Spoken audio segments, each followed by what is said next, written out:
you're living like a life that doesn't even seem real. Does it seem real to you? Our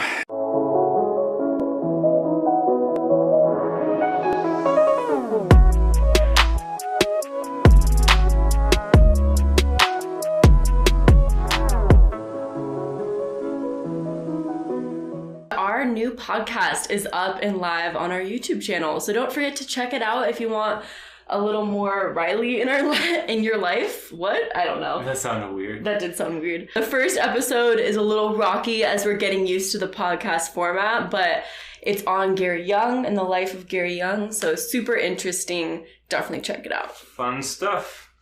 All right. Cool. Bye. Hi guys, it's Madison, back in the blue chair for another crazy video.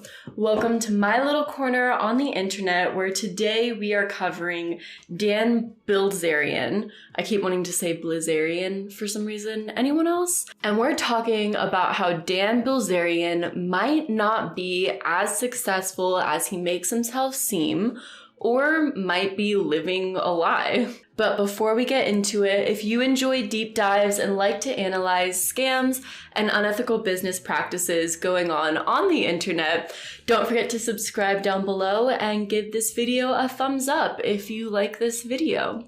And well, let's get into it. Now, no matter who we are or how easy our life may seem, we all need a little inspiration and motivation. We all need someone or something that inspires us. Scientists look to figures like Rosalind Franklin, right? That's who everyone looks up to. Though I personally think Sally Ride is pretty cool as well. If you're a doctor, you look up to prominent figures like Patricia Bath and Rosalind Payne Epps. But there's one demographic that's often left without an inspirational figure. A group that doesn't have very many inspiring figures because this group isn't very inspirational in itself. And that's college frat boys. Poor college frat boys with no one to look up to, with no one living the life that they all dream of. If only there was a figure that could identify so seamlessly with the college frat boy mentality. A figure that would have thousands and thousands of college frat boys flock to their Instagram page to witness the gospel of douchebaggery. Well, not to worry, folks. No longer will the college frat boys be left out without any sort of inspirational figure or person to draw motivation from. No, because there is an Instagram influencer and inspirational figure for solely college frat boys, and his name is Dan Bilzerian. Blizzy Boy Bachelor over here is known for his lust for life, his extravagant possessions, and self-made wealth through playing the art of poker. You know, that thing where you have to be really good at lying and bluffing in order to win? Well, what if I told you that the world is really just one big poker tournament to Blizzy Boy? And today we're about to flush out all the lies and BS that Blizzy Boy has been feeding the general public. I don't know that much about poker, but I just had to add poker puns throughout this video. I apologize in advance. To clarify, in this video today, we're going to be analyzing Dan Bilzerian's life and how he actually might be a complete phony. Now, before we get into the most recent news that's come out about Dan Bilzerian and his company, Ignite, let's talk a little bit about Blizzy Boy's past and how that's led up to what's happening right now. Bilzerian was born on December 7th, 1980 in Tampa, Florida, and was, or is, the son of Paul Bilzerian, who was a very wealthy and successful corporate raider on Wall Street and ended up setting up trust funds for both of his sons.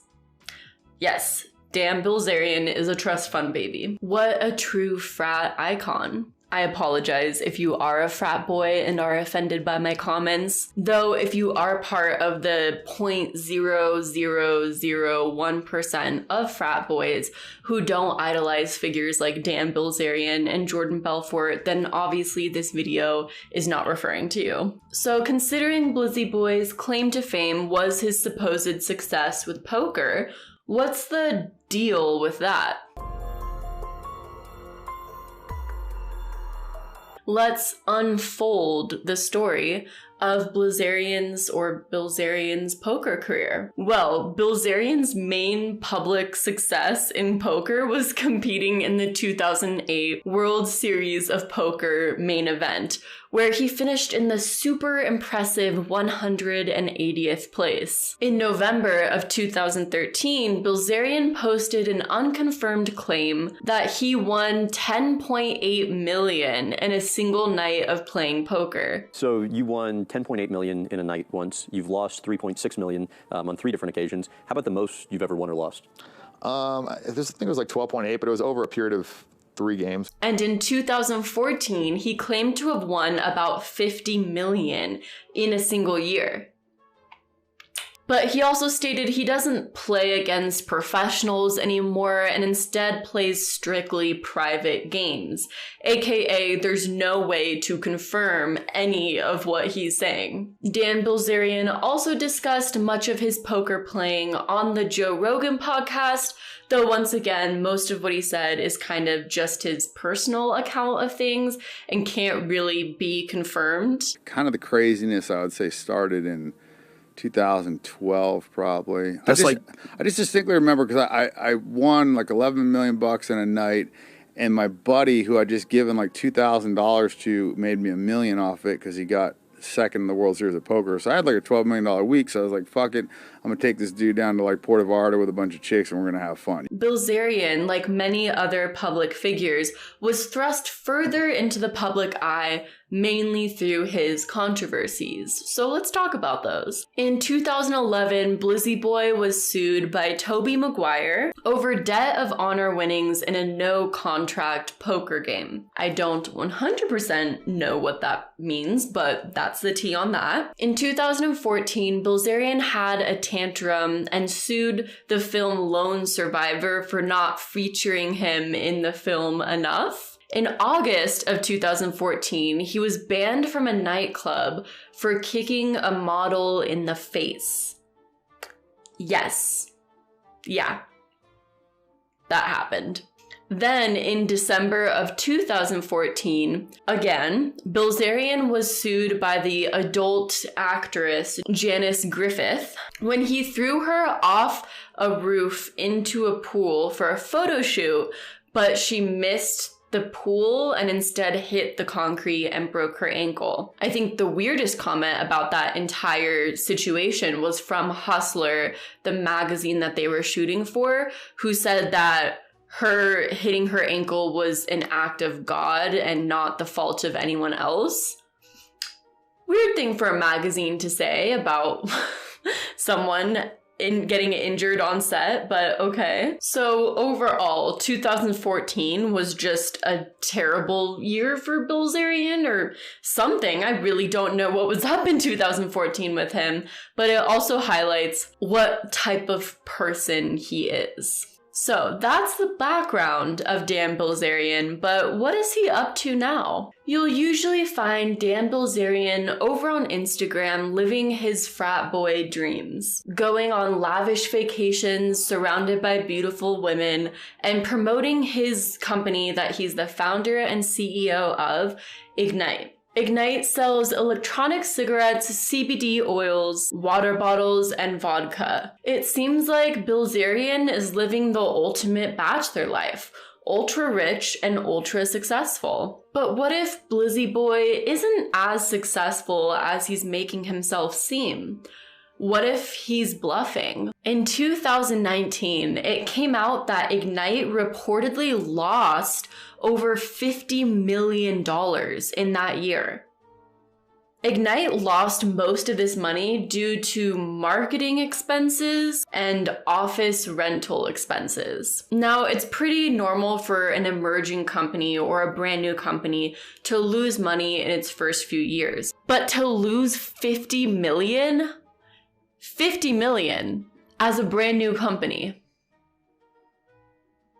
Now that's a little overboard. Then, in the summer of 2020, aka just a few weeks ago, if you're watching at the time that I post this, a lawsuit was filed against Blizzy Boy claiming that the lifestyle that he was toting was completely rented, and that Bilzerian himself wasn't paying for any of it. The expensive trips, his house, his luxurious lifestyle was not being paid for by himself. So who was paying for it, you ask? Turns out Bilzerian's company Ignite was paying for everything. Now, if you're a business owner, you know that there's certain expenses that you can categorize as business expenses or classify as. And if you're part of a large company, sometimes those companies will give you corporate credit cards. But imagine having your company pay for all of your expensive trips, luxurious lifestyle, all of that. Then imagine posting about your extravagant lifestyle, leading the public to think that you're some rich playboy, but in reality, it's all rented and it's all an illusion. According to Curtis Heffernan, Ignite's former president, Blizzy Boy's Bel Air home that costs about $2.4 million a year in rent is billed to Ignite. Heffernan claims that Bilzerian has an addiction to using company money, which is one of the reasons why Ignite lost $50 million last year. So Curtis Heffernan ended up filing a lawsuit against Dan Bilzerian. In this lawsuit, Curtis Heffernan also claims that he was fired only after looking into Blizzy Boy's finances and finding out about some tricks that Dan Bilzerian was using to hide his personal expenses as business expenses. Another former employee claims that what Dan Bilzerian would do if he was hosting an extravagant party or paying for trips with models is he would basically just slap the Ignite logo on everything, and then all of a sudden it was this marketing event that he could bill to the company as like part of marketing. Heffernan's lawsuit seeks damages for wrongful termination, defamation, and Ignite's violation of California whistleblower laws. In Heffernan's lawsuit, it's reported that $843,000 in company expenses were personal in nature. For example, a $75,000 paintball field, obviously a necessity for any serious business. A $65,000 for guns and Star Wars set, very important for reenacting or playing out important business moves and decisions, as well as a $50,000 bed frame, custom bed frame. I paid $500 for my bed frame and still thought that was way too much. Bilzerian also charges his $200,000 per month rent for his Bel Air mansion to the company Ignite because his home is supposedly used for marketing events.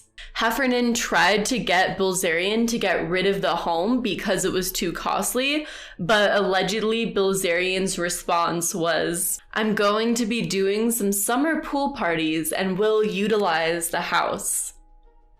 That's great, Dan, because I'm sure that's what everyone employed in your company was so worried about. All of the employees of your company were thinking, we lost $50 million last year and are paying $2.4 million a year for our founder's Bel Air mansion. But gosh, I do hope he's utilizing it for some awesome summer pool parties. Though, of course, Heffernan's lawsuit is only one side of the story, and according to Bilzerian, much of the allegations are false, and the reason that Heffernan was fired wasn't for raising concerns over Blizzy Boy's spending, but instead because he was using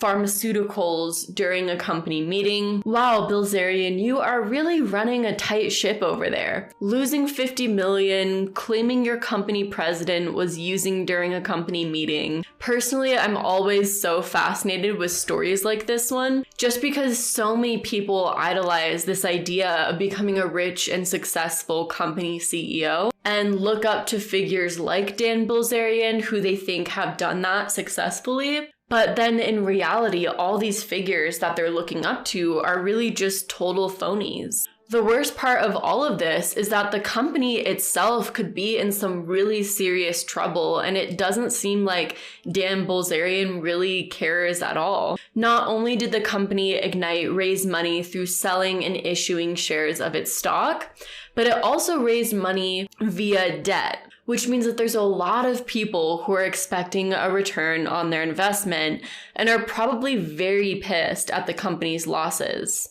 More recently, Dan and the company Ignite exited their $200,000 a month rental in Bel Air. Supposedly, they were a couple months behind on rent, which a couple months of $200,000 is a lot.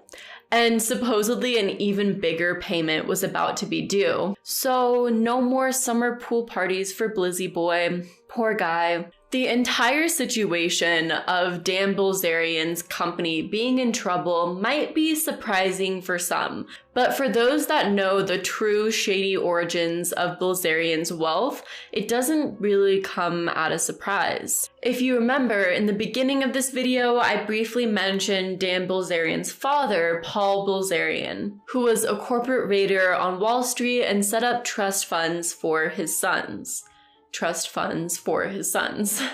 Well, let's dive a little bit deeper into that story. When Dan Bilzerian was only 10 years old, his father Paul was convicted of 9 counts of stock and tax fraud and went to prison. But Paul Bilzerian was extremely wealthy and extremely powerful, and before he went to prison, he did everything in his power to shield his wealth so that none of his money that was made illegitimately or illegally could be seized. Paul Bilzerian was ordered to pay $62 million to the government, but ended up only paying $3.4 million, keeping the rest for him and his family. Fast forward to today, Dan Bilzerian has a net worth of $150 to $199 million. And though he admits he inherited some trust funds, just a little bit of trust fund, nothing too big, a small loan of $1 million, Bilzerian insists that most of his fortune was made solely through playing poker. How did you get all your money originally? So that's another common misconception. And I didn't really talk about it or say anything about it just because it helped me out so much in poker. But everybody just thought that I was, a rich trust fund idiot. And then my parents gave me all my money. So that actually allowed me to get into a lot of these poker games. So how did you make your money then? Playing poker. You made it all playing poker? Yeah. Wow, that is insane. And we should believe him, right? I mean, when has he ever lied about anything? The reality is, the public has rarely ever watched Dan Bilzerian play poker. According to Upswing Poker, Bilzerian has only ever won one live recorded poker event. And finishing in 180th place at the WSOP doesn't really relate to having a $150 million net worth, all from being a master poker player. But since Dan Bilzerian claims that he only plays private, cash-only games with non-professionals, it's nearly impossible to track his wealth.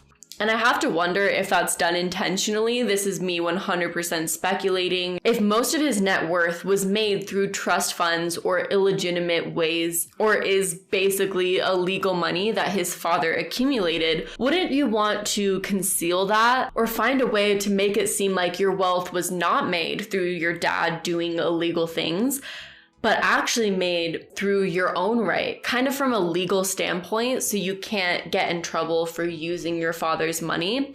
If that was the case, the perfect way to conceal all that money would be through claiming you won it through private, cash-only poker games that can't be tracked. Does that make sense?